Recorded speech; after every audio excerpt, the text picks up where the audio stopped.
ancient books it's written that a warrior will draw a burning sword from the fire. And that sword shall be Lightbringer.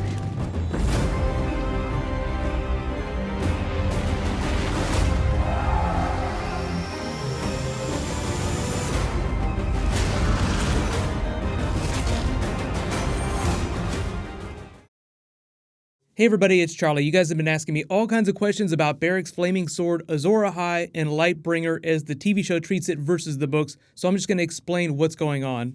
Careful for spoilers for everything that's happened so far, and there is a new round of the giveaway I'll explain at the end of the video. But that scene from Melisandre is actually a book scene from Davos's chapter in A Storm of Swords, where you learn about the Red God through Melisandre's character. She says that prophecy. In the book it says, "There will come a day after the long summer when the stars bleed and the cold breath of darkness falls heavy on the world. In this dread hour a warrior shall draw from the fire a burning sword. In that sword shall be Lightbringer, the red sword of heroes, and he who clasps it shall be Azor Ahai come again, and the darkness shall flee before him." So very literally, you're seeing a version of that scene play out here with Beric Dondarrion lighting his sword on fire as they're getting ready to battle the Night King, because it looks like this scene is attached to this scene here with him standing on the rock. You can even see the sword flaming in the background here with the Hound standing next to them facing the other direction. Like, oh crap. But a lot of people are like, wait a minute, isn't Jon Snow supposed to be the prince who was promised Azor Ahai? What's the difference between all these things? What about Lightbringer? What are the mechanics of that? How do you set the sword on fire? What kind of crazy magic is he invoking from the Red God when he does that?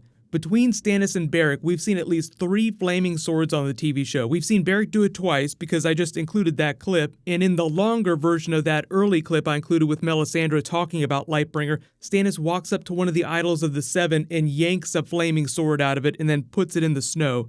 We all know that Melisandre doesn't have a great track record with accuracy. She's interpreting prophecies from the past. There's a great long history of the idea of Azor Ahai that goes all the way to the Far East, the ancient history. There's always this story of some big apocalypse happening and a mythical figure coming along.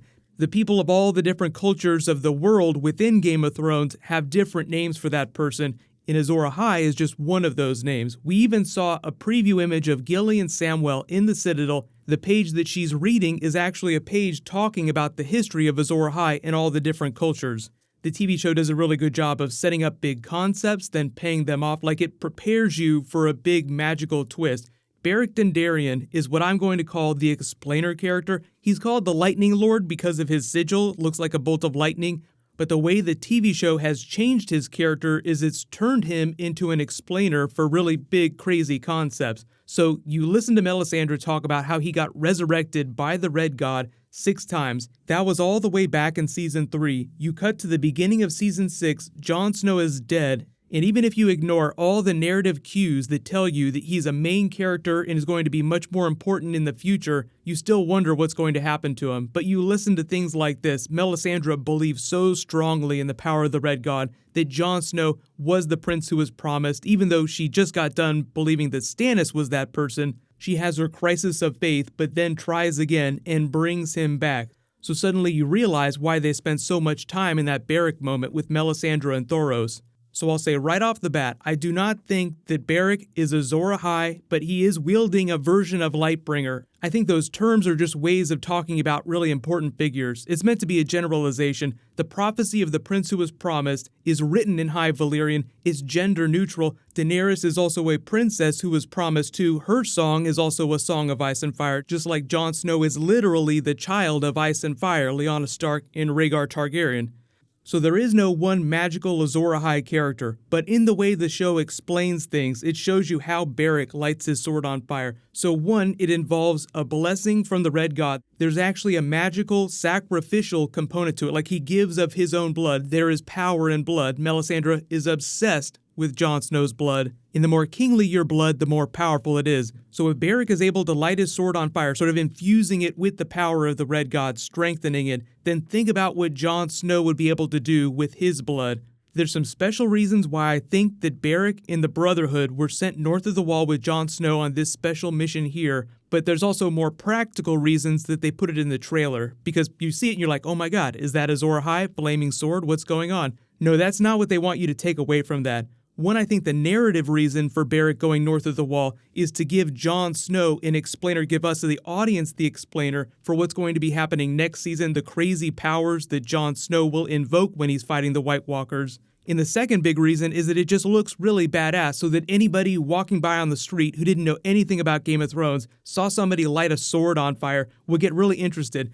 They really want to make fans happy, they want to make a good show, but they want as many people to watch these last 2 seasons as possible. So they're going to show you every trick they have in the bag, and a flaming sword is a pretty big trick. But the more important reason, the narrative reason, is that in the books, there's a Lady Stoneheart plot that Beric is a part of, where he literally gives his last life to her. It's his 7th time to be brought back, and he sort of passes his life force into Lady Stoneheart, resurrecting her and sending her on her mission of vengeance. Now, the TV show has cut that character out, so I think the narrative reason for Beric going north of the wall is, one, to give Jon Snow more of a mystical education that he didn't get from Melisandre. He sent her away, so there's still a lot of things that he doesn't understand about the Red God, about the power that brought him back, so he's going to see that play out through Thoros and Beric's character, who are total believers. But 2, he's also the backup resurrection for Jon Snow. He could literally pass his life force to Jon if he falls when they're fighting all these White Walkers.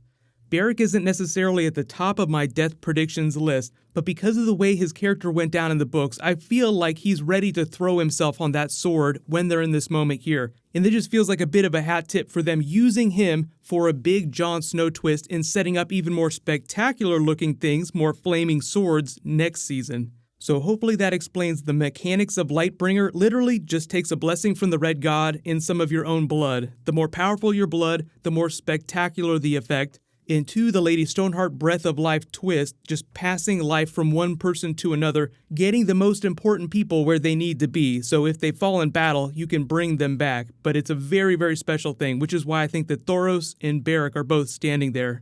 So anybody that is standing there fighting those White Walkers is definitely going to be a believer if they weren't already. I feel like that's the whole point of this. They want to bring back proof that there's this threat of the army of the dead, so that people like Cersei, who absolutely do not give a crap about any of it, will crap their pants and they can start to put their differences aside before season 8. But let me know in the comments, what do you guys think is going on with Beric this season? Do you think that he's going to be one of the people to die when they go north of the wall? And what's going to happen next is because there's a holiday weekend coming up, I'm expecting some special Game of Thrones stuff to happen, but leave all your requests for bonus videos in the comments below. Congratulations to Chris, you're the latest giveaway winner. Please private message me on the back end of my channel so I can get your contact details. There was a new round in this video. I'll just announce the winner the next time I post Game of Thrones. While you wait for everything, you can click here for my trailer video, and you can click here for all my other Season 7 videos. Thank you so much for watching. Everybody stay awesome. I'll see you guys tonight.